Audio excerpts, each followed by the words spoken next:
Time for the Pucking Around podcast. Puck around and find out. Hey, everybody. Welcome to Pucking Around.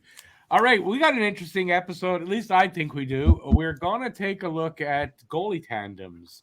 And this is something we're going to do 4 weeks in a row. We're going to start with the Atlantic Division. We're going to rank the goalie tandems. We're going to take a look at, the worst top 5 draft pick since 2014. We have some breaking news. And to tell you all about that, I'm going to throw it over to my co-host over there, Cam. Thank you, Rick. Thank you. Sorry, I thought that was my cue. What's going on, everybody? Just a quick reminder of who else joins us tonight. We got our main boy from the Flyer podcast, and Alex, and my co-host from Hibernation, Mr. Pump Daddy Vogel over there. Going on, fellas? He just got a new soundboard working, so maybe we might hear some cool stuff from that. But the breaking news in the NHL. I'm not going to tell them who I am. Everyone knows who you are, Rick. Okay. We know who you are, Rick. You're our producer, our big guy. Resident pain in the ass. Absolutely. You said it, not me. Hey, listen, he's very honest. All right, Alex, leave the guy alone. Breaking news in the NHL. Sydney Crosby will, in fact, be staying in Pittsburgh for 2 more years. He just signed a contract today. 2 years, about $8.5 million. I can't speak English today. My God, that was horrible. $8.7 million AAV to match what his current contract, which is in the last year, is. So he didn't even get a raise. He didn't even get a raise. You know why he said $8.7 million, though? What, right? 87 is his number, isn't it? Exactly. That's kind of crazy if you think about it. What about a guy that just has taken pay cut after pay cut to be on that team? I just want to add something. I call him, in terms of money perspective, he's the Tom Brady of the NHL. Always taking pay cuts to make his team better. And will Dubas make his team better? That's a completely different conversation. Yeah, that's the problem. But I will say this. I've learned to respect Sidney Crosby more and more as I've gotten older. I still can't stand his teammate Malkin, but Crosby has grown on me a little bit. I 100% agree with you, Alex. Don't like Malkin, but definitely not at all. Crosby, got to respect the guy. I think there's a reason why he has 3 cups, right? It's exactly why he did that. You know, that team, if he would have said, I want $12 million, that team's going nowhere. You know what I mean? I think he recognized that. I think he recognized his age. I think he also realized he's made a lot of money in his career. And and if he wanted a career in broadcasting or anything else after that, the NHL is going to help him out with it. So it's not like it's over. You know what I mean? There are always going to be places for him. Do you guys think that the Stamkos situation down in Tampa had any effect on, him taking any less money? He probably wanted to stay in Pittsburgh and see what happened down there. I mean, me personally, I say no. I think he's always been invested in staying in Pittsburgh. He does a lot for that community off the ice, especially as well. Yeah. The only team I would have said there was a slim shot of him going to outside of Pittsburgh is Colorado, and because him and Nathan McKinnon. No, not Montreal. Montreal. He's already said it. I'll say he already said it though, but Montreal. No, but me personally, just because him and Nathan McKinnon are very close, and I don't think he would have wanted to stay in conference. But even then, I called that very slim. I think his heart was set in Pittsburgh to retire there. Yeah, he's Sidney one of those. Crosby is a one. Well, I would have thought the same thing about Stamkos too. I mean, obviously there was discrepancy with the team, but that's I just throwing it out there like maybe I don't know. And again, that 8.7 isn't a coincidence. And he probably could be getting more, but we absolutely could have. Yeah, he could have still got about 10 easy. 10 easy. Yeah, I know he could have gotten 10 easy to a 10, but I think I don't know if it played into that. The situation in Tampa, I think, was very different. They were very different. They weren't even talking to Stamkos. They made it abundantly clear that they didn't want. I shouldn't say that they didn't want, but they were not going to sign him. I think that they acknowledged that team was going to pivot into a different direction. And I think that did upset Stamkos. And by the time maybe they were ready to consider that, he had already made up his mind. He said, I'm good. Look at the offer they gave him, though. They were offering him $3 million. Yeah, not worth it. Not at his time. The offer was an insult. So for what he's provided, he won the the cup definitely in the 2020s. 2004, his first I think season. he was on that. Yeah, he was on that Yeah, team, right? Marty So the man St. had Louis, 3 or 4 our cups. coach, our head coach, Marty St. Louis, the one year they played together in Tampa was that year, I believe, 2004. And then they win it again? Like they won it again after 2004, did they not? No, it wasn't. That was their only recent. win. Okay, Correct. It was 2004. Yeah, so I mean, just to give the guy that like $3 million and just say because you're 34 and you're aging, yeah, who cares? You still have all those accolades on you. So while I think that actually I don't think that influenced it. I think the league has a broad respect for Sidney Crosby. I mean, he does have a reputation for crying, like the refs, blah blah blah blah, and all of that. But I think ultimately he is a very talented player, one of the most talented in the generation, as Alex pointed to. What he not only does on the ice but off the ice in Pittsburgh, and I think since Mario Lemieux, Pittsburgh has been lacking kind of like that figure for that city. Can I say something about his whining? I think he got that reputation back a bit when the rules were different and how they called it, and guys could drape themselves all over you and do all kinds of stupid shit to you, right? And that's when because I don't find he's still that kind of whiner as they called him back then. He was in the early 2010s when the Flyers-Penguins rivalry was at its peak. All you saw is him just looking for any possible call. When him and Giroux, but he was getting infracted on all the time, though. He broke both of Giroux's wrists in the playoffs, so yeah, but I didn't feel bad for him. It's just Giroux. Come on. Oh no, but regardless, he had that reputation, right? And but it has since quelled. So I think it's fine. Yeah, I think so. I knew we debated this a long while back whether or not we thought Crosby was going to stay a Penguin or whether or not he was open and going. We all knew he was open to leaving and doing whatever it took to kind of help Pittsburgh, and I think that spoke more to his character than anything else. Right. I think there was some personal stuff with it too, in the sense that he wanted to pursue another cup, but I think ultimately his heart's in Pittsburgh. His heart is 100% in Pittsburgh. That's the team that drafted him. And you got to say Sidney Crosby, because we don't see guys stay their whole career with one team very much anymore. But that Sidney Crosby screams that to me.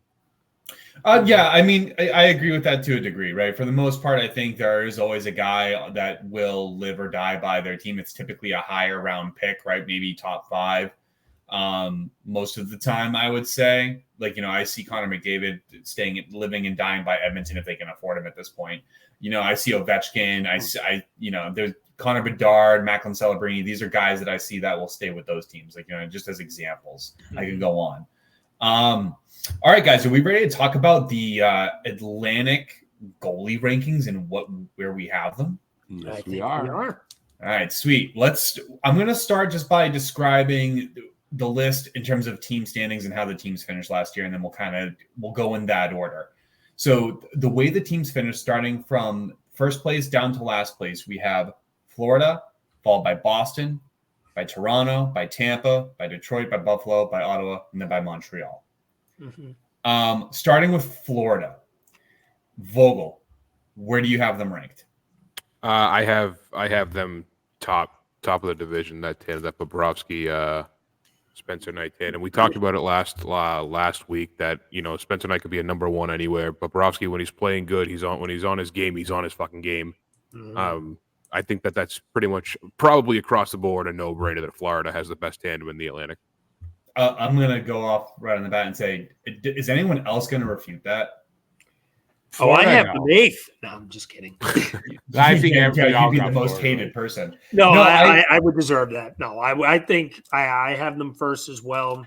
Sergei Bobrovsky now has a cup under his regime. Future Hall of Fame goalie, 2-time Vezina winner.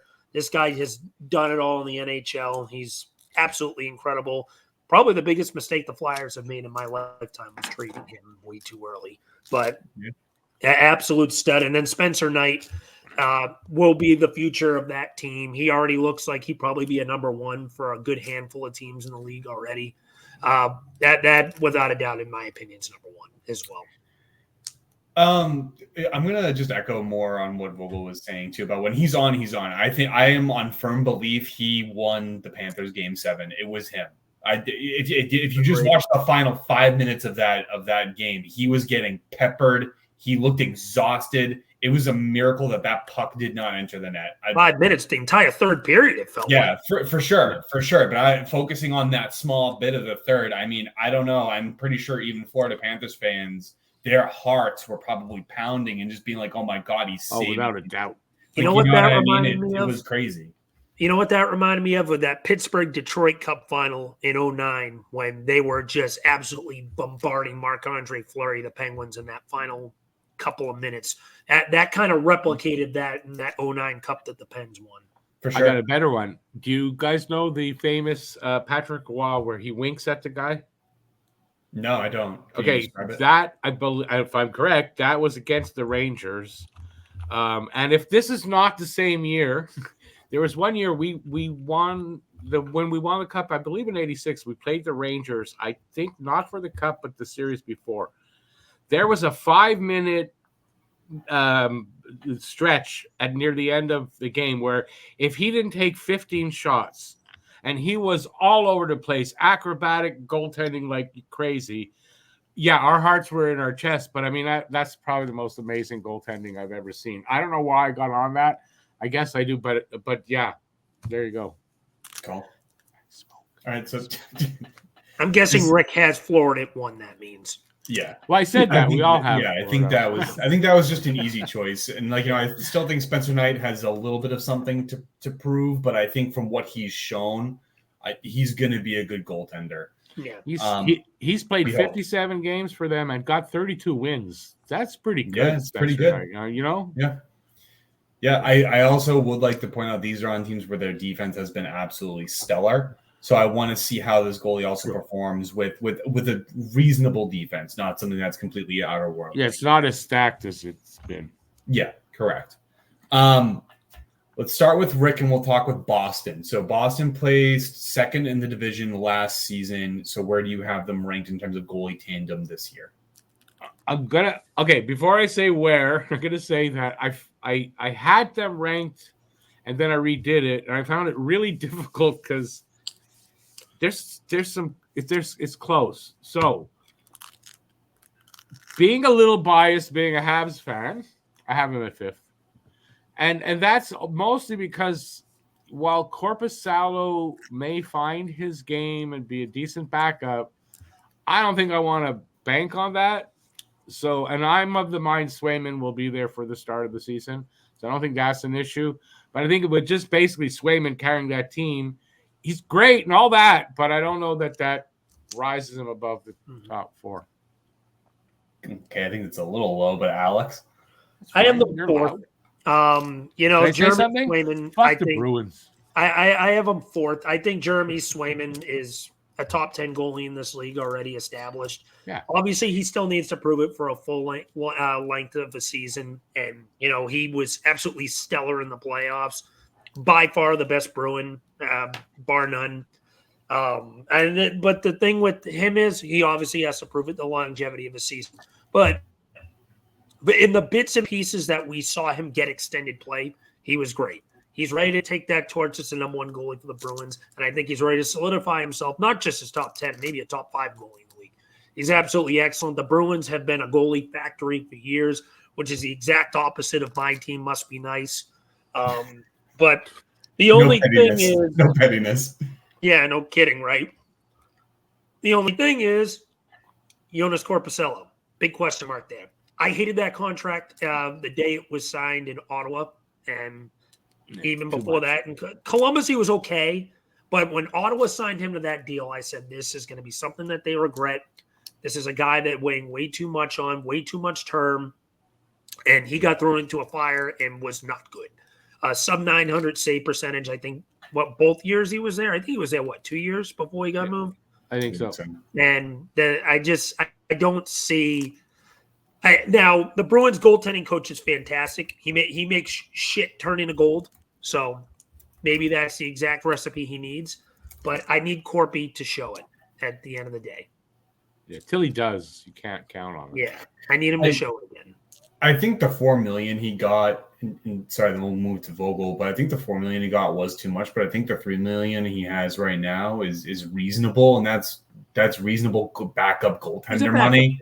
Yeah, that's reasonable backup money. The way I see it, that's fair.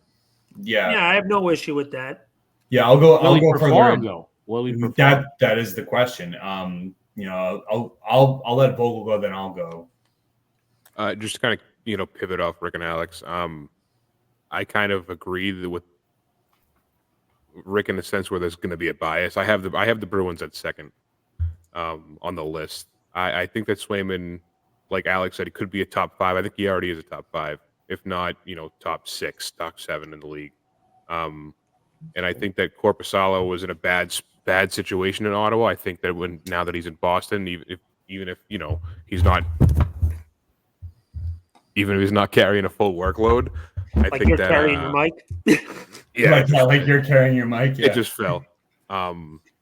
I think that it's going to be he's going to be in a better spot here, and I think that and again, I have Boston at second with an asterisk because he's not signed yet. So technically, he's not the Bruins goalie right now. So, but I do have him in second. I'm confident they're going to sign him before the start of the season. Camp starts in 2 days, so I don't think they'll have the deal done by the start of camp. But he's been skating with the team, so I don't think that he'll really lose a step. But like you guys said, he hasn't played a full season, so we'll see. We'll see what he does with the full workload like that and being the number one guy. Yeah, I'm gonna echo more on Vogel too. I also have the Bruins second in goalie tandem. This is based on the talent, the overall roster, and the historical precedent that has been set by Boston. Alex, you brought up a good point. We're goalie factories, right? And we're also defensive factories. That's how Boston has historically built their teams. And I think it's not the question mark really around Swayman, because he's going to probably get 55 games, 60 games, somewhere between there. He's going to have to. Yeah. I think you're right, Rick. And I think the biggest question mark is can Korpisalo perform reasonably well? And I think that defense that the Bruins have, they're massive. They're very well defensively. That's a big team in general. It is a huge team. They just got, Elias Lindholm, who is a very good two-way forward.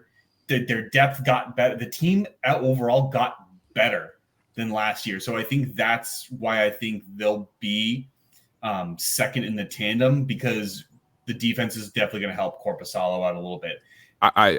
Playing behind a better team is going to be be a huge in how he. I did want to add one thing you mentioned about the size of the Bruins, Cam. I saw something that showed the heaviest to lightest teams in the NHL. The Boston Bruins are actually considered the heaviest team in the NHL right now by 1 pound. Yeah, I think Montreal was 8 and Philly was 31st. Montreal was tied, though. There were 3 or 4 teams at 201 pounds. It's not think it's a huge difference, but Boston. I think the Flyers are 194. Yeah, that's pretty bad, but that's small. But no, if you look at historical Stanley Cup winners, a lot of, and I'm not saying the Bruins are going to win the cup or anything like that, but Florida was a huge team. St. Louis, huge team. But Montreal's gone to big. But you can go the other way too. Last place is Colorado, and they just won the cup 2 years ago.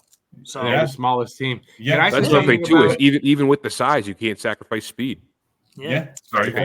Can I say something? Last thing about Korpisalo. If Korpisalo gets 25 to 30 games, then he's playing well, and then I'm wrong, because then that'll be better. But if he only gets 20, 22 games, you're screwed. That's an issue that way. But I think if he gets 27, 28 games like that, that means he's playing well, and that's going to bode well for you guys. I think you'll see him between 20 and 25. You know what I mean? They'll be. That's what I'm saying, though. That'd be nerve-wracking. I don't know if I want to play Swayman 60 games personally, because that's right. So they get a but that's he might have to work playing well too. If Korpisalo's playing well, if Korpi's playing well, he gets the extra 5 games, gives Swayman a break for the playoff. That's a good thing. And I'm saying, then I'm wrong, and you guys are probably right, where Boston will finish higher in this ranking. This is just a general comment too. What I'm going to say is like the typical goaltender, like the load for a full-time goaltender is about 60 games, 58 to 60 games. So it's not exactly a shock that you would probably see that. I know.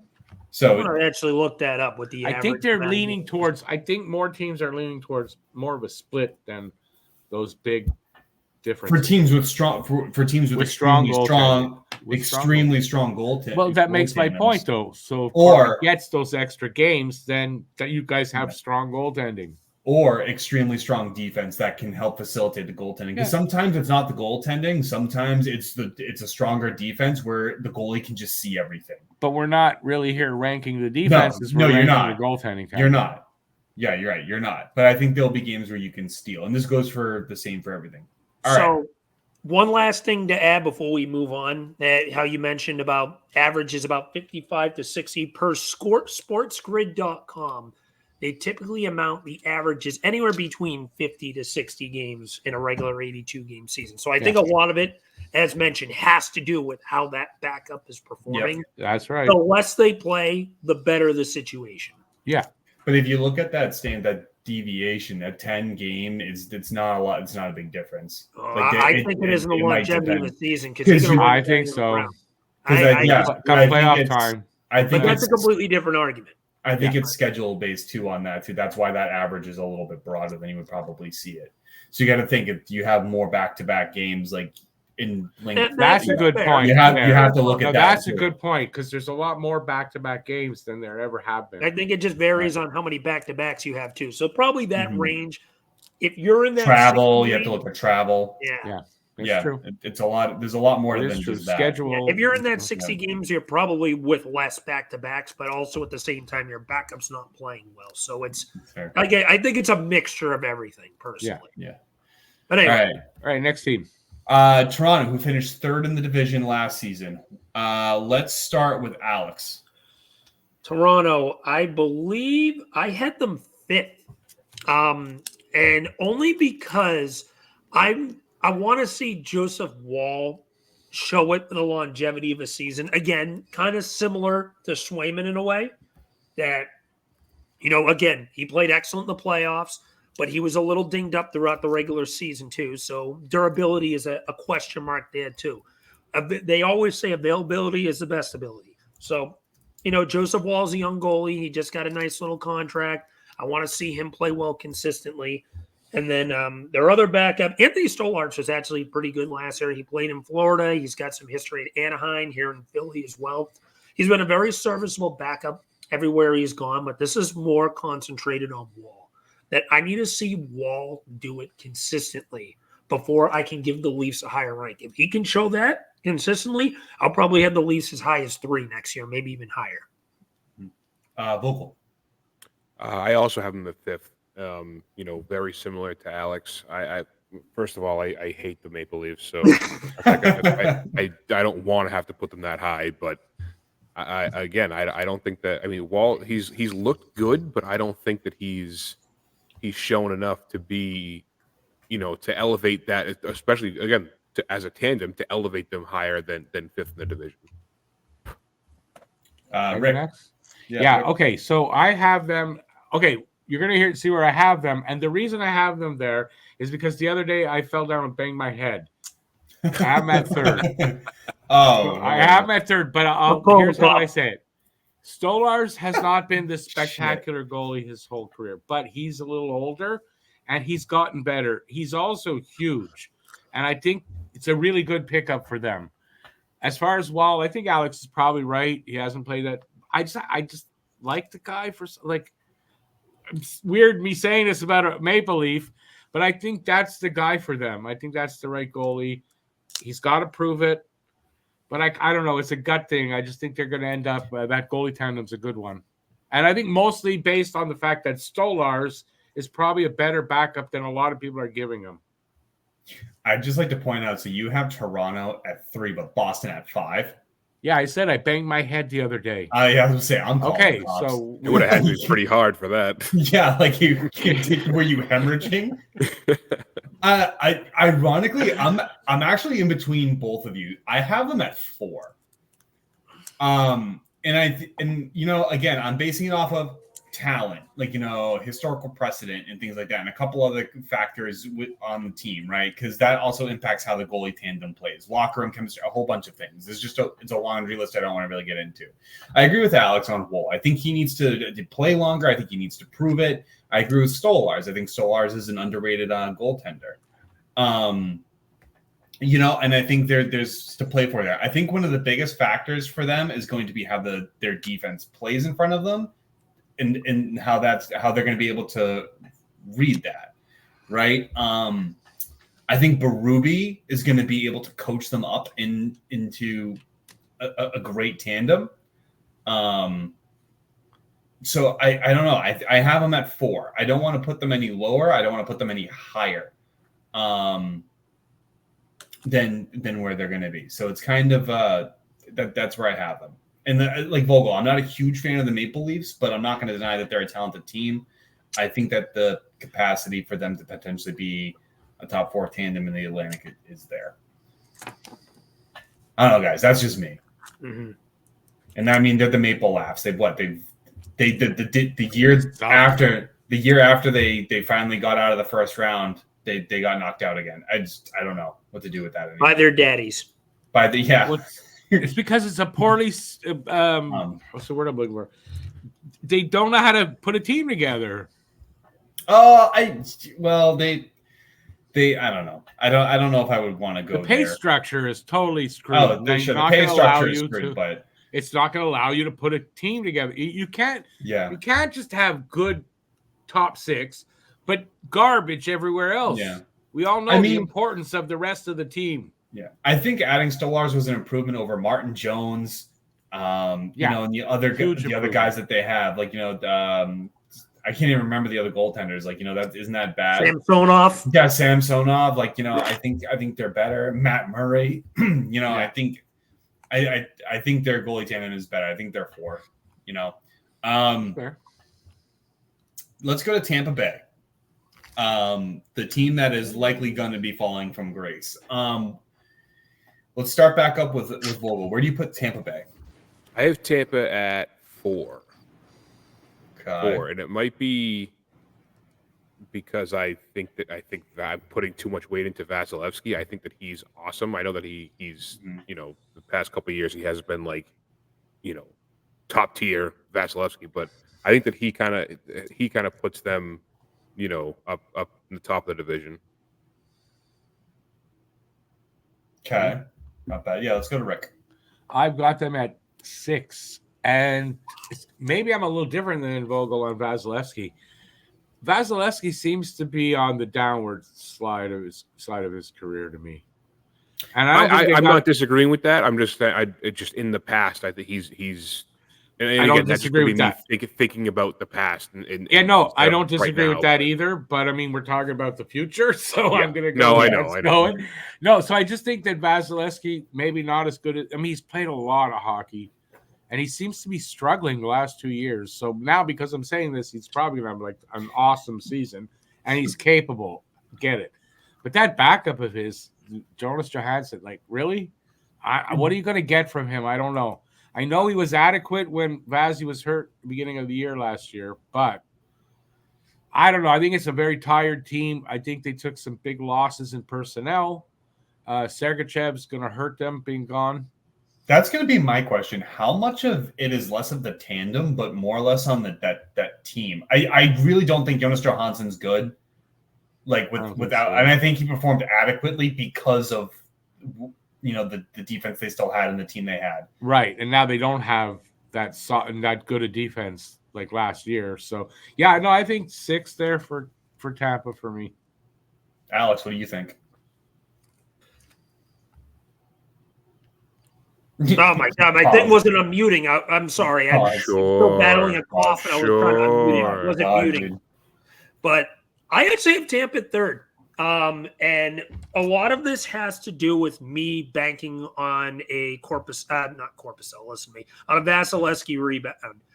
I think a lot of his struggles last year had to do with that back injury. Remember, he had some back surgery prior to the year. He missed, as mentioned, like the first 6-7 weeks of the year before coming back in December. Took him a little bit of time to find his groove, and when he found his groove, he looked like Vasi of old again. Is he a little bit on the downward turn of his career? Yeah, to an extent, I can agree with that. But I still think he's got a lot. He's still got a considerable amount left in the tank. I still think you have another good year or two out of this guy. If you ask me the same question again next year, my answer might be completely different. But I do look at Vasi and see him as a guy who is still a top 5 goaltender in this league. Jonas was solid last year. While he was gone, he was at least respectable. So I think Vasi still has a lot to prove. I think his side-to-side movement is going to be a lot better now that his back and hip issues are kind of a little bit behind him. So I'm going to put Tampa at 3 for that reason. Do you think he can play 60 games, though? Because I feel I don't know if he'll play 60, but I think he'll still get you low 50s. I think he'll get him 52, 53 games.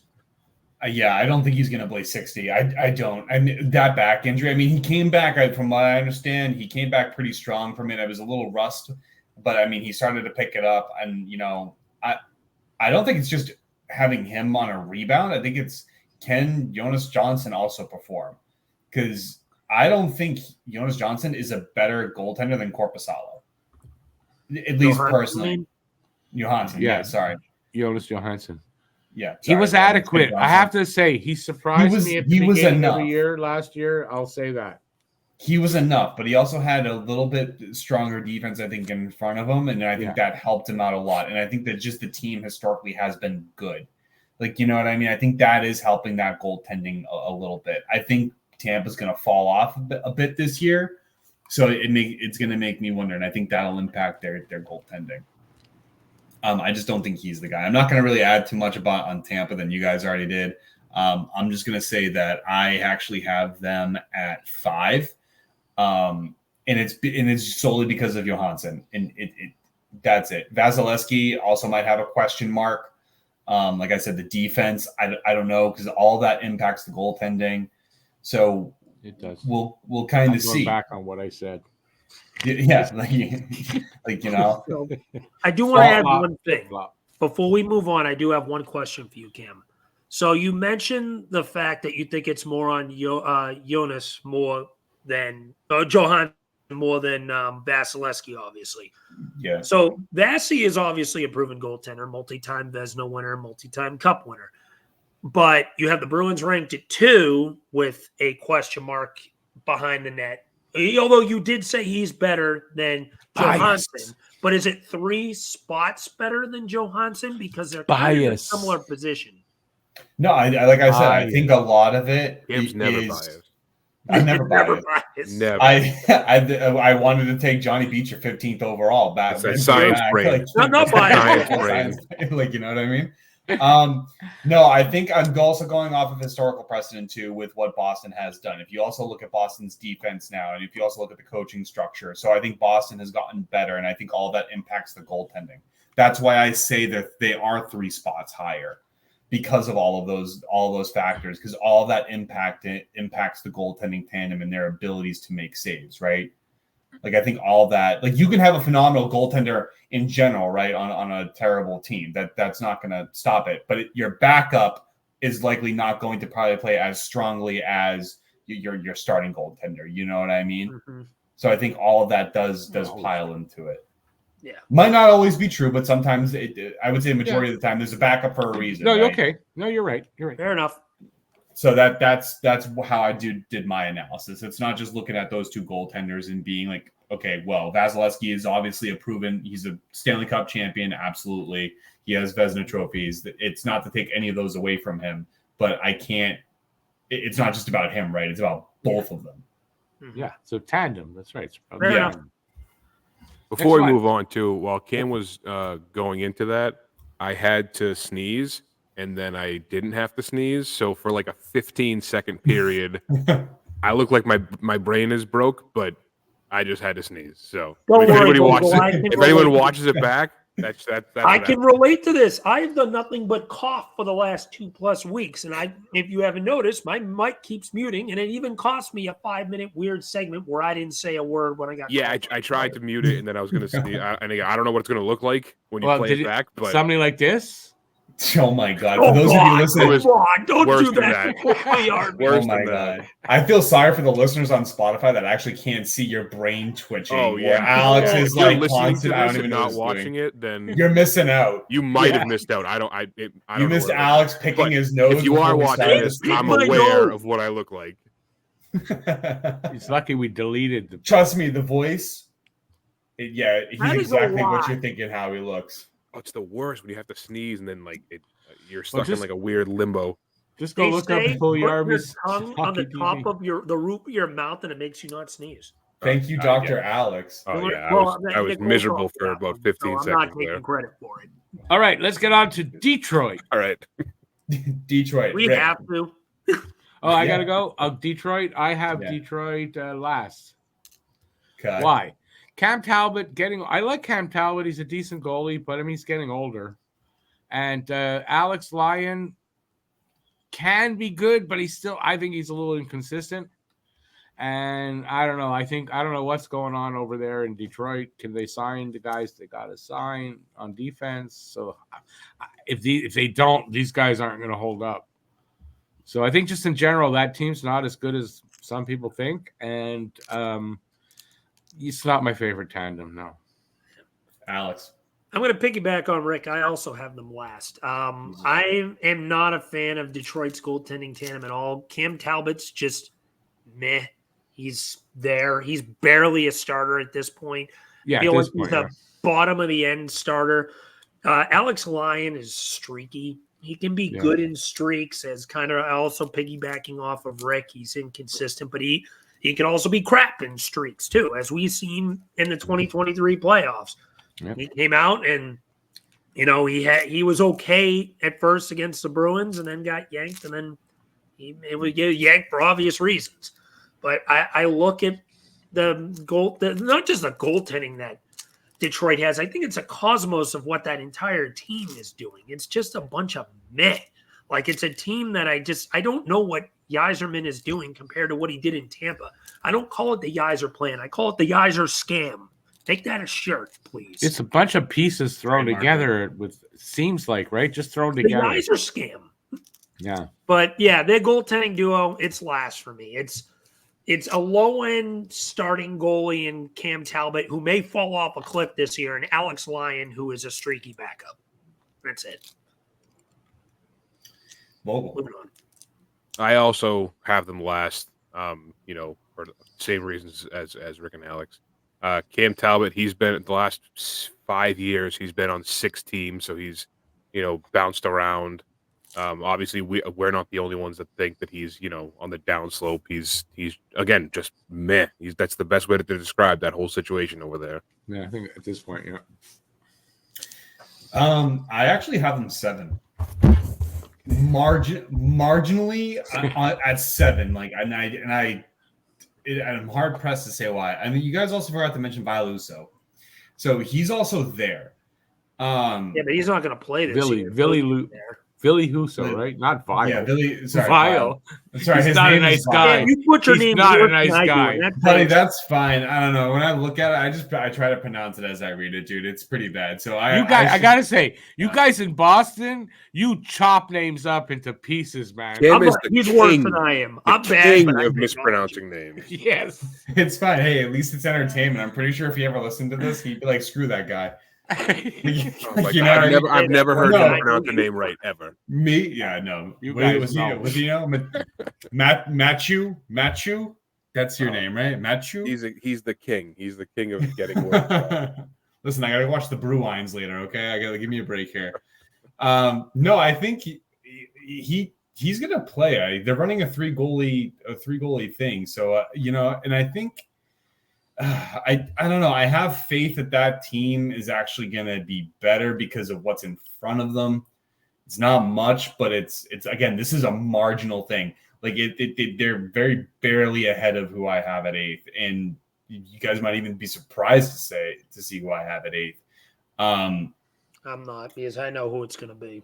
Probably, but like I just look at what's in front of them, and I think it's going to help them improve a little bit better. I agree with you all guys on Cam Talbot. I think he's declining, he's going to be the backup. I don't think he's going to start. They were itching at the playoffs last year, so I don't know what's going to go on. Whoever's now. playing best. Whoever's playing best at the time, that's going to be your starter, I think. That's where it's going to go. You know what I mean? And Alex Lyon is not a bad goaltender. You know what I mean? I think they have 2.5, goaltenders. You know what I mean? But he is inconsistent. He is inconsistent. I don't know. I think they're better than the eighth place team that I have. That's just it. There really isn't much to discuss between 7th and 8th place because I don't think their teams suck. So it's like I think that's going to impact everything going forward for them. So that's the way I see it. That's it. Let's move on to Buffalo. Let's start with Alex this time. Before you go, Alex, Cam, who's Buffalo's starter? Say his name. Oh, this is on the Nordy would hit. Don't even think about it. What is it? Don't just what is it? Ukko-Pekka Luukkonen. Yeah, Ukko-Pekka Pukka-Paka-Paka. It's Luukkonen.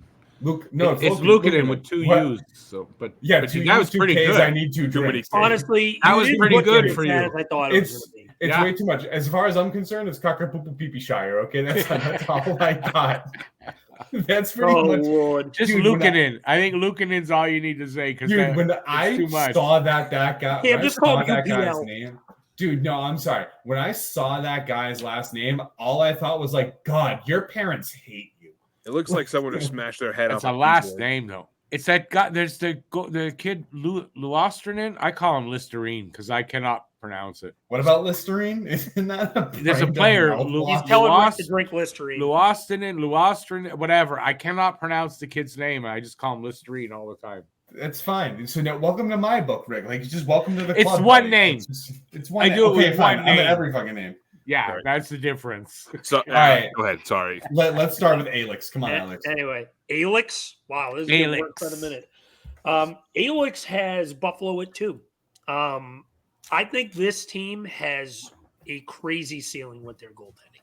Now, will they hit that ceiling? That's a completely different argument. But the terrorist organization known as the Buffalo Sabres have 2 really legitimate. I'm calling them the terrorist organization. Until they make the playoffs, that is what they are known as to me. You found a way to almost ruin Sam Reinhart. He leaves the team, he wins a cup. Yeah, so did Jack Eichel, so did Kyle Okposo. Like, you know what I mean? You see my point? No, I agree with you. The terrorist organization. But anyway, UPL and Devon Levy canceled. Devon Levi. Devin Levi. See, I'm even butchering. Sorry, Devin Levi, my bad. Butchering's contagious. I'm contagious. UPL and Devin Levi are both very high-end goalies. They both have high ceilings. They're both Devin Levi especially. He's been touted as a top 2 or 3 goalies prospect in the NHL. This kid, when he hits his prime, I think is going to be a legitimate top 10 goalie in the NHL for years to come, as long as Buffalo doesn't screw him up. Right, that's true. But with the 3-headed monster they have on defense, with Owen Power, Bo Byram, and Rasmus Dahlin, they shouldn't. But the point is that they have 2 very serviceable goalies. UPL is already a pretty serviceable goalie. I think he had over a .910 save percentage last year. Goaltending was not Buffalo's issue. But I think when we see this team, we see a team that could have the next Bruins-esque goaltending tandem when they both hit their prime that you have with Olmark and Swayman. So I like Buffalo a lot. I have them at 2. Vogel. I have them at 3. I think that Ukko-Pekka Luukkonen is also. I think he's a good goalie. I think that the team that was put in front of him is the reason they placed so low last year. I really like Devin Levi. He's one of my more favorite backup goalies in the league. He was played at Northeastern. I watched him in the Beanpot when they won a couple years ago. He was playing out of his mind. So since he was drafted, I've kind of been excited to see what he can do in the league, and I think that them 2 together puts them up top of the division. Rick. I have them at 2, mostly because I didn't want to put Boston or Toronto at 2, so I have them at 2. But also, I was gonna. I had him at, Bias. no, but I had The him at man 3. literally doesn't do analytically. He works with No. his heart. He just goes, "Well, I hate He works on Boston. I hatred. hate Toronto. No, so but they're happy okay, to but 7 listen. and 8." I don't At agree, least but he you got to stands- respect it. At least he I stands had by them his at shit, dude. 3, and so I moved him up to 2. Luukkonen is going to be the starter. They announced it, right? Because Levi been struggling a little bit, but I agree with you. Levi is going to be a good goalie, mostly because he's Jewish. Enough said. What the So, does that have to do with anything? Notably good goalies. No, because you guys are Goyim. If You don't anybody know. knows anything I know. about them, I know. It's Rick. That's A going to be the fellow Jew reason. knows. A fellow Jew knows. Okay, no, but seriously, but he's struggling a little bit. But I think this is going to be a year for him that he's going to show what we're expecting from Levi. And Luukkonen's a really good goalie. Like, I think he's a really good goalie. So I think if Levi has that year, that's a really good tandem. I'm just still on the fact that you said it was because he believed in a certain faith. So I don't even believe in that faith, even though I'm Jewish. But still, Okay. we No, stick I by mean, each other. whatever. We stick by each other. I That's mean, how it is. Because that's how stats are based, right? Anyway, like look, I have them at 3.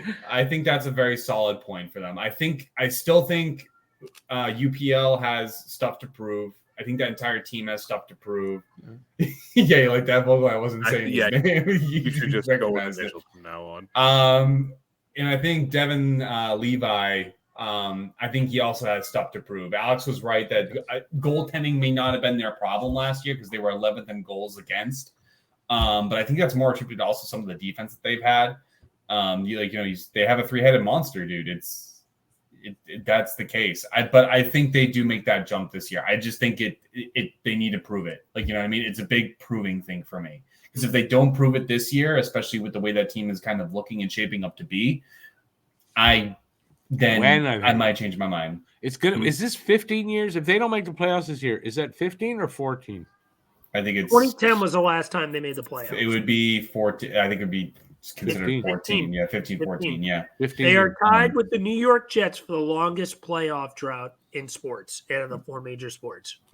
It's got to hit some point, right? You would think. I mean, they haven't been good since Ryan Miller left the team. If you think Honestly, about it. watching them lose at this point is comedy. So I want to see them succeed, but at the same time, I laugh if they don't. So I mean, that's the Not same. true, thing but I with the feel for Pittsburgh their Penguins, fans. so. no, I do. Buffalo has a good fan base, but they're starting to lose patience. If you watch the games that they used to fill that crowd, man. Yeah, it's like maybe that stadium's dying. 60% filled. No, you know what? The league, in real talk, the league would be better if Buffalo would make the playoffs again. That team, that fan base deserves. Buffalo is a huge sports city. It's a big, like you look at the The Bills. 2 teams that they have, yes. Yeah, they are a big sports city for something like that. Like, you know what I mean? The Bills, they don't fall. Like, look at the Bills Mafia. They get a And then swap Buffalo- ownership, as Nordy said. And the Sabres, like, you know, early in the 2010, they were filling that stadium pretty well. But like those fans want success. Like, you know what I mean? They do. If they would get a hockey person to run that team, they'd be good. That's what they need. Yeah. Because the Pagulas or the They got to Pagulas? get the Pagula family out of there. Terry Pagula is Kim Bagula. It's Kim Pagula. It's Kim Pagula in particular. I think he's Terry running the ran team. I think he's the one running the team and making decisions, and he shouldn't. Whatever it is, the Pagula families are terrorists. Yeah. But in general, when you're an owner, you're usually not the sports guy. You should let sports people run your team. You make the money. It doesn't matter. It's hiring someone to do it is not going to take that much out of your pocket. What do you think the Bills are somewhat relevant now? Because the Pagula family doesn't have a hand in it, as already mentioned. Yeah, and I think that defense is just stupid good. But I think if they can't put it together this year, then I don't know what to tell you. Then I might have to go back. I mean, they also have James Reimer too. So okay, but their window's not closed or anything, obviously, right? So, but if it adds questions. That problem. No, but if they would fix that problem soon, that's a team that could contend for a while. Maybe, yeah, but they got to do it. Of course. No, of course. Okay, next. All right, let's go to Ottawa. Finished 7th in the division last year. Let's go with Alex. I have Ottawa right now in 7th. So, I mean, here's the thing. They just acquired Linus Ullmark, who was good in Buffalo, was even better in Boston. Now he's got a new team to run with a not so good defense in Ottawa. I mean, Jake Sanderson's fantastic. I would have had Kittens if we somehow got him in that trade, but besides the point. But that defense has its holes. And, you know, a guy like Linus, he's cashed out. He's been paid. I don't know. I don't really have anything to back up this on. This is more of a gut feeling. I have a feeling Linus Ullmark has a bad year. I really do. And I think it just has something to do with the team around him, a new situation. I just have this weird feeling he's going to struggle this year. So, and then I don't even know who their backup is off the top of my head. Anton Forsberg. Yeah, Yeah. Forsberg's an okay backup, I guess. Put it up. But he's not someone that I'm depending on to play me 28 to 30 games. Linus Ullmark is going to have to play good for 56 to 58 games if that team has any chance of sniffing the playoffs. So realistically, I have them 7th because I think the load he's going to get is not going to be the same he had in Boston. They ran a 1A, 1B tandem for the most part there, where now he's going to be looked at to get about 75% of the starts. And between the wear and tear on his body, his age, the new amount of games he's playing, the worst defense, between that and I don't see it. I think they have a rough goaltending duo this year. Vogel. It's funny that you say that this pick was more of a gut feeling than anything, because I have them at 6, and it was these two. It was between them and Montreal. You know, where I thought 6 and 7 should be, and maybe it is a bias, but I think that adding Ullmark kind of puts them just one ahead, and we'll get to it eventually. But I have Montreal at 7. But the Senators, I put them at 6, and it's not. It'll be interesting to see, just like Swayman, what Ullmark can do on a different team with a full workload, and on a team that's not as good as where he's been for the past couple of years. So that's really why I have them. And again, it was really a toss up between the last 2 picks we had here for me. Rick. Yeah. Why the fuck did Ullmark want to go to Ottawa? That's what I mean. He had to waive to do that. I got no idea. Anton Forsberg, horrible. I don't think he gets any better. I got them at Ottawa in 7th. And, I mean, Ullmark probably be better than Korpisalo. I'd hope so. But, like, how much better? I don't know what he's going to be able to do over there. So, just to be quick, I got him in 7th. It's still a tire fire over there. And, yeah. I have him at 8th. And that might have been a shock to maybe a couple of you, because I love Linus. But it's like Rick said, Anton Forsberg is awful.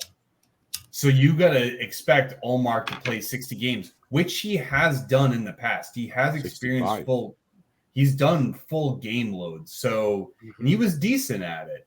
So but that's not my concerns. I think if, like I said, we're going to look at the future. Ottawa is a dumpster fire. That team can't get out of its own way. They added David Perron too, and they have some older guys in the form of him and Claude Giroux. So maybe they help reel them in a little bit. But outside of that, maybe, and like Travis Hamonic, he's older, but I don't think they really do or say much of anything. The only one I think or the only elder guy that I think is going to have, or the only 2 elder veterans that are going to have a voice in that locker room are going to be Giroux and David Perron. So I think that's all going to impact his play. The defense sucks. I mean, Jake Sanderson is good. Thomas Chabot is good. But he can't stay He can't stay healthy. So if a lot of your defensemen go down, again, that's going to impact how your goaltending plays. If Ullmark faces 60 shots a night, he lets in 5 goals. That's really not in his fault, right? Like that's pretty good. It's all about how he gets tired, and if he has to consistently do that for 60 games, I don't see it working out. That's the only reason why they're at 8th for me. Side note, if they stink again this year, Giroux's getting traded, so it's going to get even more of a dumpster fire too. Will they trade him?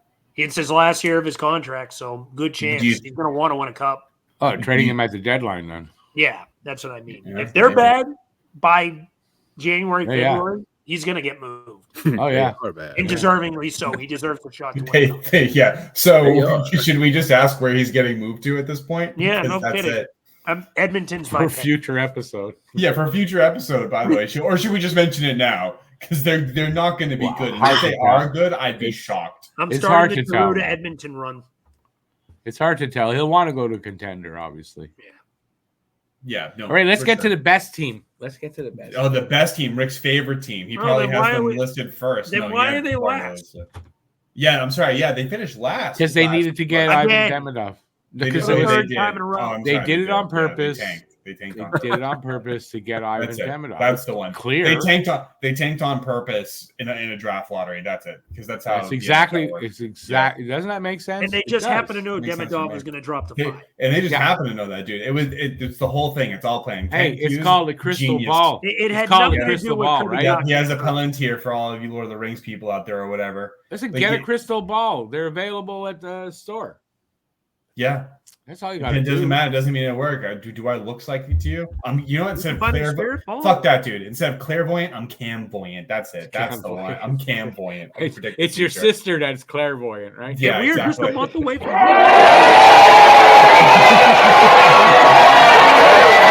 the ball at Spirit Halloween. Yeah. Okay, we missed most of that with the. Thank God, too. 'Cause all Eileen- Alex does Eileen. is talk. I Yes, go ahead. Lead us with I got Montreal, Rick. Montreal at 4th. Now, I Generous. can hear everybody out there laughing as you're listening to this, Generous. and I get that. But Sam Montembeault finished last season, I want to say 14th in goals saved against above average. At some point in the season, he was in top 10. He's a good goalie. Caden Primo was even better than Monty last year. I think Primo is better this year, and I think so is Monty, as the team in front of him is a little better as well. So I think you got two underdogs there that I think they're going to show it this year. I do understand the skepticism from everybody else, and if I was a fan of another team, I wouldn't have them this high. I agree with that. But that's where I got them. I've got all the confidence in them. I think that Montreal is going to be a much better team, putting up more points and giving up less goals. And that I think they're going to be in 4th. I have them at 6th. They're definitely they're definitely better than Montreal. They're definitely better than Montreal. They're definitely better than themselves. They're definitely better than Detroit and Ottawa. I'll give you that. Like Caden Primo, I think, and Montembeault are better than both Ville Husso and whatever backup he's going to have, and Linus Ullmark and Forsberg. But it's because I think Ottawa has Forsberg that's dragging down Linus just that far. Similar to Tampa with Johansson. Not much to really say about it. I mean, Montreal, they have another goaltender up and coming in Cam Fowler, but he's Fowler. 2 years. He's probably 2 years. Yeah, older. but he's up and coming, so like maybe And gonna in the be good. future, yeah, maybe. Gonna be Yeah, good. but we can't include prospects right No, now. I'm not going to. We're not. but We're not. I'm just mentioning that they do have one, so maybe in a couple of years they might have a decent tandem. I just think their tandem is still not strong. That's fine. Team still, yeah. No, I said I think everybody will be kind of like, yeah, he's biased, and maybe I am, but Maybe. I see them. Maybe you No, have them listen, at 4. I see these guys You every put them game. better than So- Boston. I'm going to make a point. I see these guys all the time. You see your guys, he sees his guys. So we have a better understanding and see them in a different way. I see their potential that I don't think a lot of people do see, and I get it. I'm cool with it.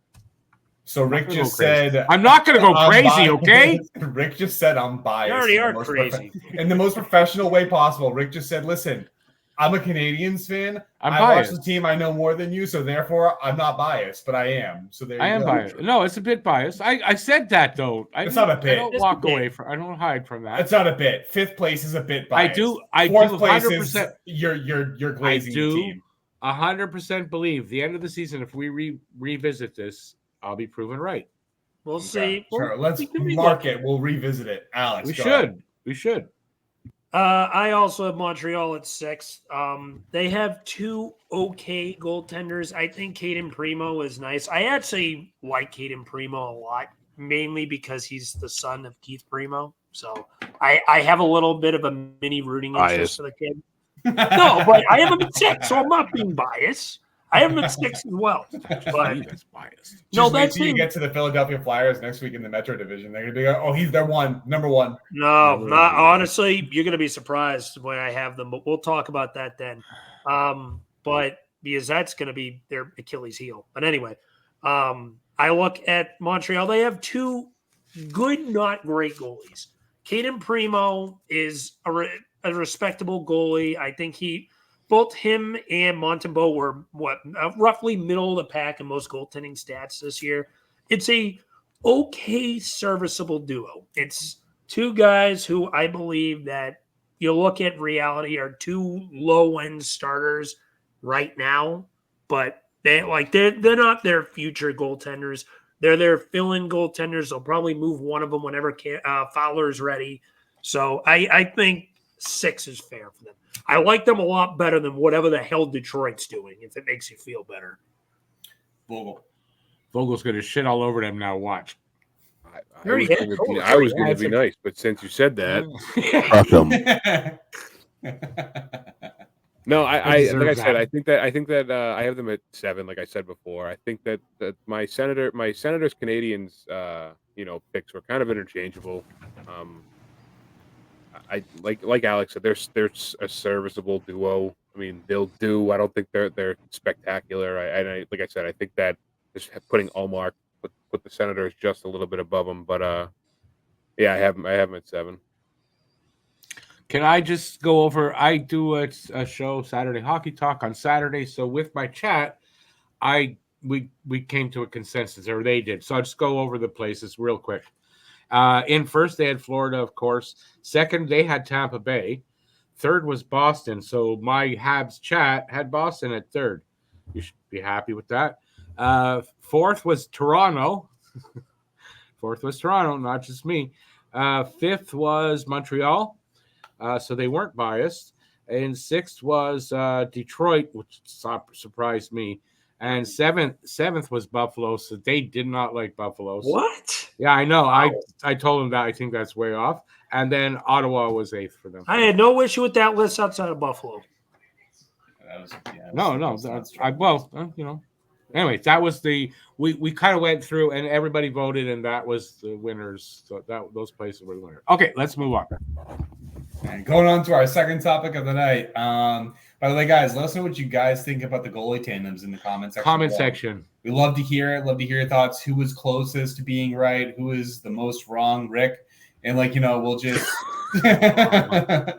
we'll just go that Montreal at 4. Come on.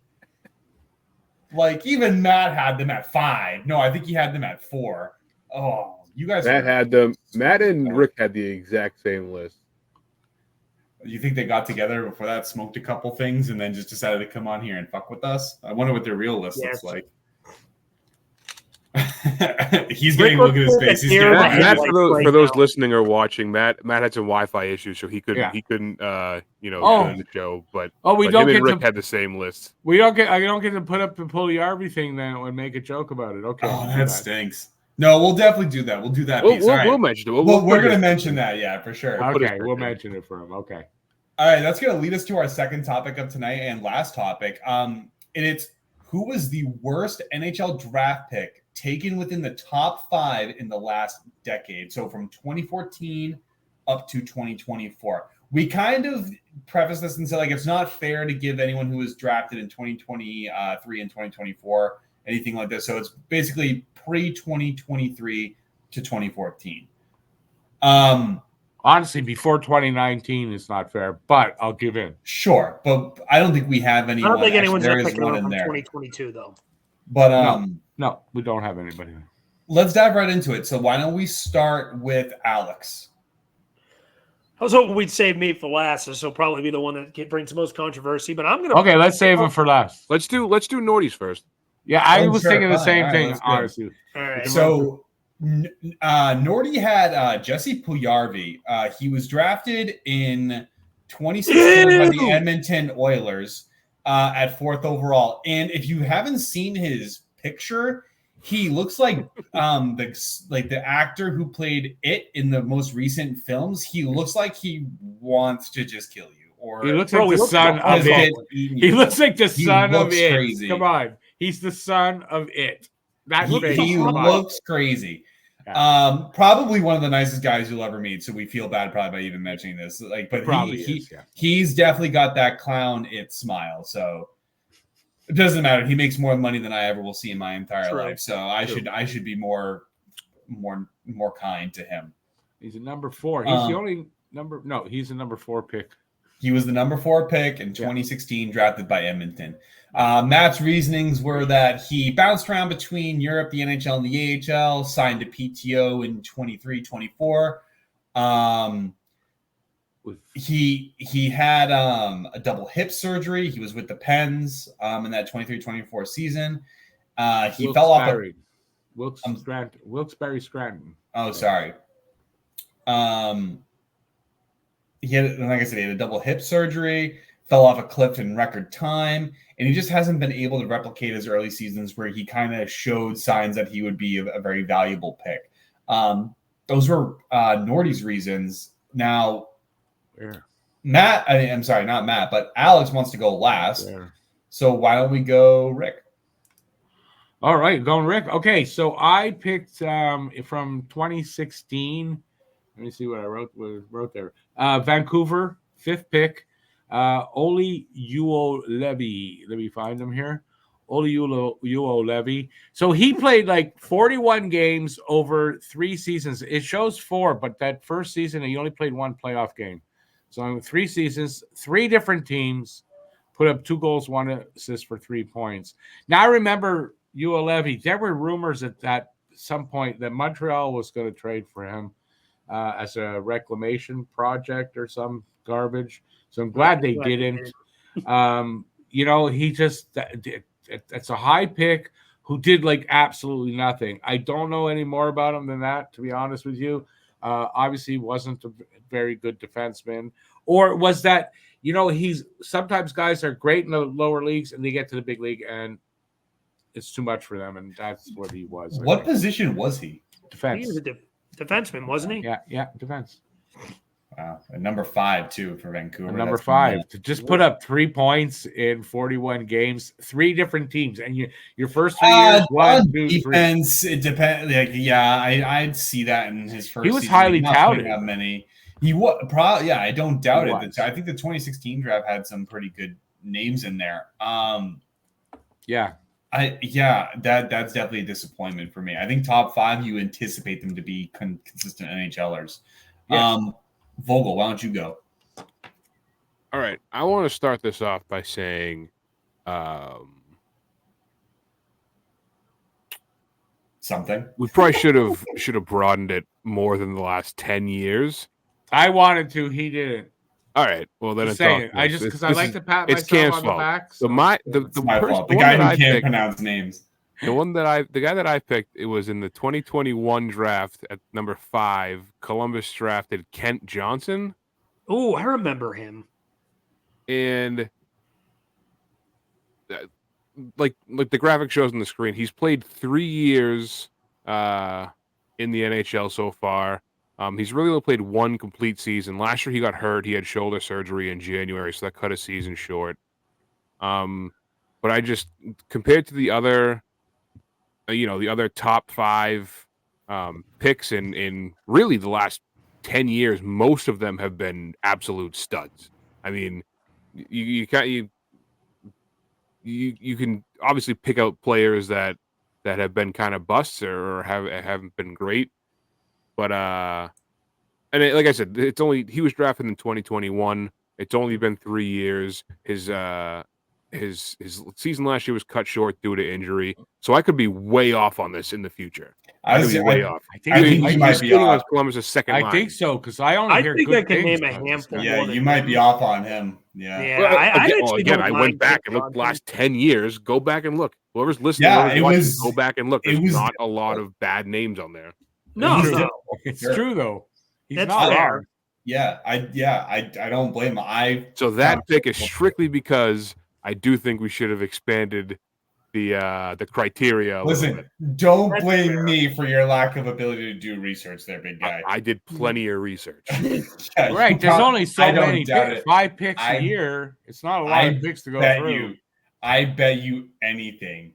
He spent an entire day just combing through trying to find a guy just to spite me because I didn't want to expand it past 10 years. I bet you anything. He's just like, I'm going to find a guy. I mean, like I said, I am not willing to die on that hill that he's one of the worst picks in the last 10 years. I mean, I'm not. That is strictly because we were limited to the guys we could pick, and people from Columbus are not going to like that.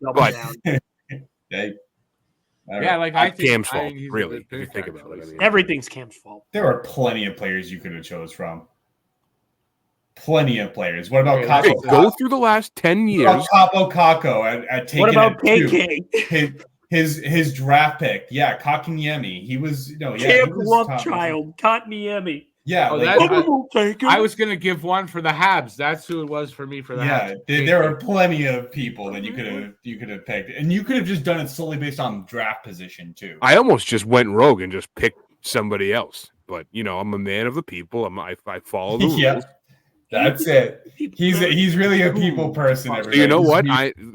Note it. Put it down right now. I am an anti-Kent Johnson fan in Columbus. I'm sorry about that.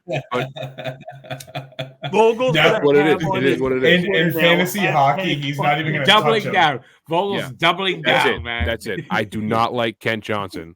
That's it. He wants him to fail. That's it. I can't wait till the Bruins play Columbus because I'm gonna let him have it for no reason.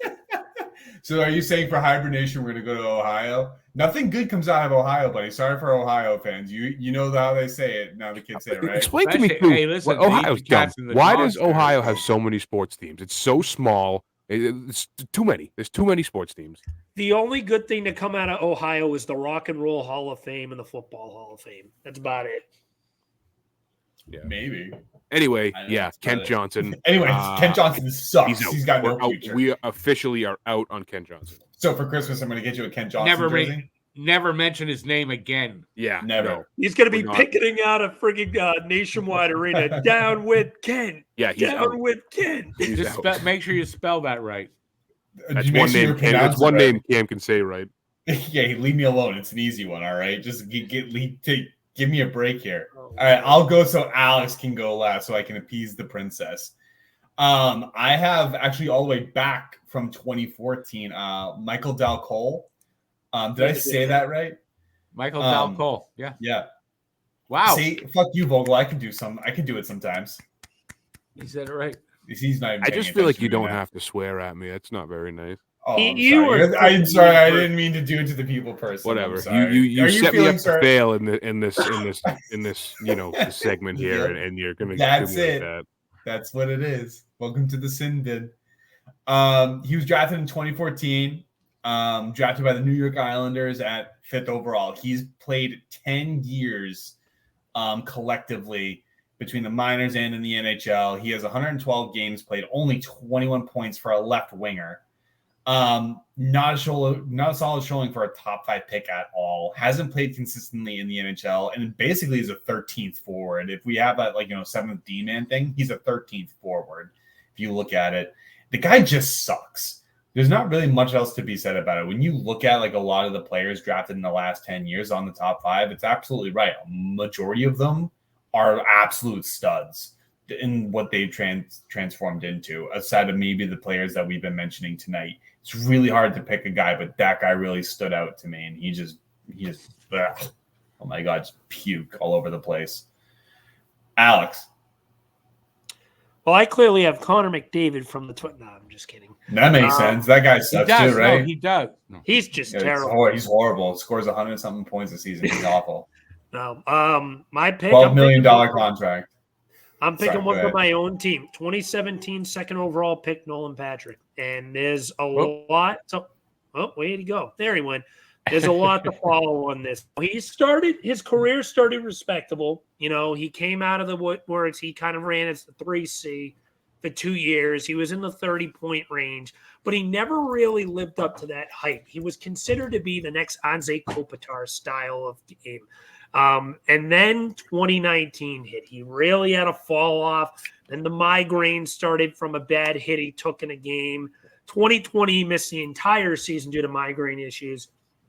Got traded in the Ryan Ellis trade over to Vegas in a multi-team trade. Never really did too much there. And then the migraines ended up sending him into retirement. My argument for this is this. Going into the 2017 NHL draft, it was a 2-horse race between him and Nico Hischier for that number 1 overall pick spot. Eventually, Nico Hischier ended up winning the spot. New Jersey got their future 2C and one of the best two-way centers in the league today. And their captain. But then it's not only the fact that Nolan Patrick was a bust, it's what came after him that really adds on to this. Listen to these next 3 draft picks and your jaw's going to hit the floor. The 3rd pick that year was Elias Pettersson, superstar from the Vancouver Canucks. The 4th pick that year, Cale Makar, the best defenseman in hockey right now from the Colorado Avalanche. The 5th pick that year, Heiskanen, out in Dallas, their number 1 defenseman. 3 franchise-changing players. That's my jaw hitting the floor. Back to back to back. And Nolan Patrick, out of those 5 guys, was the only dud. Now, he wasn't playing all that great beforehand. His two-way game is what he was supposed to be elevated for, and it wasn't even all that good. He had 2 30-point seasons, then fell off a cliff. And then the injuries obviously happened. I personally put that in perspective of you being a bust because now, mind you, not all of it is his fault. It's a neurological issue. Some hockey play had something to do with it too because he took a bad hit towards the end of the 2019 year that kind of got it going again. Or there's a word for it that reignited it. I think that's what I'm looking for. And he just didn't live up. It's what came after him. It was just one giant mess, that pick. And it set the Flyers franchise back at least 3 years. I want to bring up that I don't think it's fair to assess Nolan Patrick as a bust because of his injuries. And he was a consistent player his first 2 years. He scored, 30 points both those seasons. Yeah. I think he was on the 3rd line. A little bit second and third. They rotate. But but 30 points for a 3rd line player who predominantly played on that line is pretty good. So his game was being developed. And I think you kind of hit the nail on the head when you said his injuries kind of set that tone for him and he just wasn't able to recover. Like there's only so much you can do. And I want to say that there is a point where there's a difference between having symptoms and then being diagnosed. It could still impact him up to the point of diagnosis. So when he was diagnosed could be irrelevant. Some of that could have been happening all along, but as he continued to play hockey, it got progressively worse. So that's why I think there is a point to be made there. Yeah, because you can't. He played 2 years. You can't really judge a kid after 2 years if he's a so bust here's or my not. counter argument. So I don't know that's fair to put him in there. So here's my counter argument to this. The injuries started coming back from the big hit he took in 2019. That 2019 season, he played 52 games. You're in your 3rd year. This is when you're expected to really take a major step forward. In 52 games, he had 9 points. In an 82-game season, that is a 14-point pace. But what if he was affected already by that? And he's trying to play through it really and didn't affect him until the hit happened, though. That's the thing. Oh, when did the hit happen? We have breaking news? We have breaking news. Oh. Lucas Raymond has signed an 8-year deal with the Detroit Red Wings. Ooh. Red Wings? I thought that was going to be we have Red Wings now? I thought that was Swayman coming. What is the term on that? Oh, man. It's 8 years. I don't know the dollar value yet. Okay. That's worth interrupting. That's not small. Can we want to take a guess? Raymond's worth that though. He's a young player. He's a No, I know. What are we thinking? 8 years. That's an 8-year deal, right? Maybe in the 7+ range. 8 years, $8 million. Yeah, that's years, what I $8 think. million? I was saying about 7.5. That may, yeah. Me I'm too. I would fine have with thought that. about 7.5. It's a fair deal for Interesting. him. No, there But, you go. That's yeah. one of their RFAs signed When was the last time we had a news break like that? while we're on air. Yeah, while we're on air.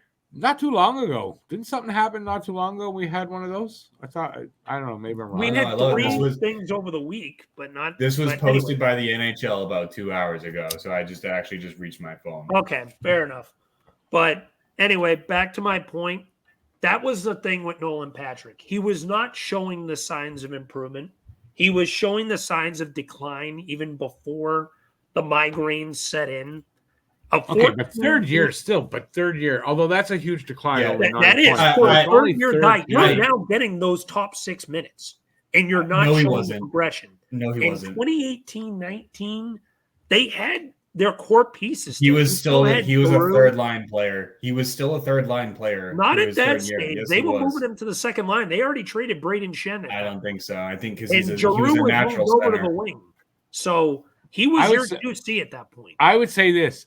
He may have been a bust, but I think because of the injuries, and it's hard to tell. I don't know if it's fair. I'm still going to say I don't know if it's fair. To put I him will in there, say but this. Will you know. we ever know if he would have became the player that he We could don't. have? I don't How could know. we? How Probably could we? not. But when So you is look then at that the a fair assessment? if you're on a 14-point pace as a number 2 overall pick with the immense talent around in that top 5, I consider that a bust. Just me. Is Yeah, it a but when fair? you're Is it a 21 fair assessment if you can't say it though? Yeah, Or he's at only at the age of 21. 21, you 21. should not be having a 14-point season as a number 2 overall pick, especially if it being comped to Anze Kopitar. But at 21, Oh. you might though. I could The see third it. year of your, maybe if it was your first year, I could see it at 21. Everyone has a bad year. season, That's and I mean, It's you a fair didn't speak point. to him. He may have had other things wrong with him that he, some players just don't say anything. I think it's hard to We're say just because his going off career what we know. ended. His career ended very abruptly, so I think It it's just sucks, difficult too. to say. because It's I the was bust. elated when we picked him too. He's a bust pick for the team. Yes, I'll agree with that, but I don't know if it's fair to assess him actually as a bust. But for the team, that pick was a bust, 100%. It was franchise altering in a bad way. It Yeah, set yeah. them No, I'll back give you 2 that. or 3 That years. pick turned out to be a bust. He for was the supposed team. to be their future 1C. Yeah, But yeah. in terms of his raw talent, like him as a player himself, I don't think he was a bust player. I think just the circumstance led to that appearance. Yeah. I disagree just because he was on that pace. We don't know for sure if the neurological issues were happening in 2019. I'm going off of is it started when he got that bad hit he took towards the end of the 2019 season. He played 52 games, had 9 points. That's the a bad 14-point hit pace. could have accelerated something that was That's why I going think on. it reignited it. But and maybe that 52 game season, he was having problems, but only when the hit happened did it really make it come to the forefront. He might not have been saying anything. A lot of players don't say anything so they don't lose their spot. I mean, it could have affected him. It could have. That's all I'm saying. I'm not completely ruling that out. It's just an unknown, but it's a bust pick for the Flyers. Because it was a wasted pick in the end, right? So that's a bust. I'll give you And that. that's because of him being. You guys are naming guys maybe around the 5-6 range, which is still a big investment.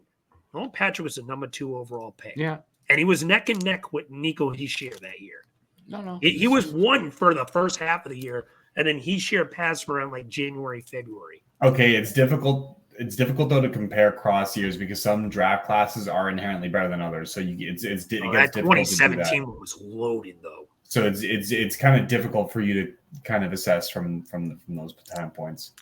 That's just part of my argument though. Just because what they left on the table of those next 3 picks, obviously makes it a bust for the team, yeah, right? Because they obviously could have got you're not someone gonna else pick that them would at have the been. time. Even in Nolan Patrick's short career, he still scored more points than he scored more points than KK. Yeah, sure. I can't. I'm not going to attempt to pronounce. I'm not going to attempt to pronounce Rick's pick. I'm just going to call him OJ because I know what my limitation. Uo Levy. You can't pronounce the name. Uo Levy. You had no problem saying Levy for Devin Levi, but now you can't say Uo Levy. Listen. It's a struggle, okay? I see that ongoing struggle. He still performed better than Yuo Levy. He hasn't performed better than Ken Johnson because Ken Johnson still has something to prove. Sorry, Vogel. Sucks. The guy sucks. He blows. He's definitely better than Michael Del Cole. And, Puyarvi, maybe. I just put the pick into perspective of where he was picked. I'm going off of overall performance, and I'm going off of overall performance too. I mean, I think for him, he's still performed better than the other people that were mentioned. I guess, but when you're the number 2 overall pick and regress, it's regression by natural, like just by naturally regressing due to age and regressing because of injury and potential health concerns are two different things. If that's what it was, though, we don't even know if he had that at that point. He may have. He may have. But he took a nasty. I wish I brought the video of the nasty hit he took I think it was probably around February of 2019 that led to this. And this is what got it going. I think I remember it. He took a bad hit. Let me see if I keep going. I'm actually curious if I can find it just for my own sake. Well, I don't think we really have anything else to add. Yeah, so I think with that, we're going to end it. So, yeah, guys, that's going to do it for tonight's episode of Pucking Around Podcast. We hope you guys enjoy the show. Let us remember know. Next week we are going to do Metro Division. Spoilers, Rick. Spoilers. Come on now. What are we doing? Spoiler alert. So next week we're going to do the Metro Division. We're going to continue on. We're going to do one division. We're going to do one division a week for the goalie tandems. We'll be faster next week. Leading up to the NHL, start of the season. As always, leave us a comment, like and subscribe, and we will see you all next time. Ciao. Yes, sir. Thanks, everybody, for watching. As always, stay safe out there. Peace out, everybody. And I don't actually have music to let you out with, but have a good week. We'll see you next week. Suck it, Ken Johnson.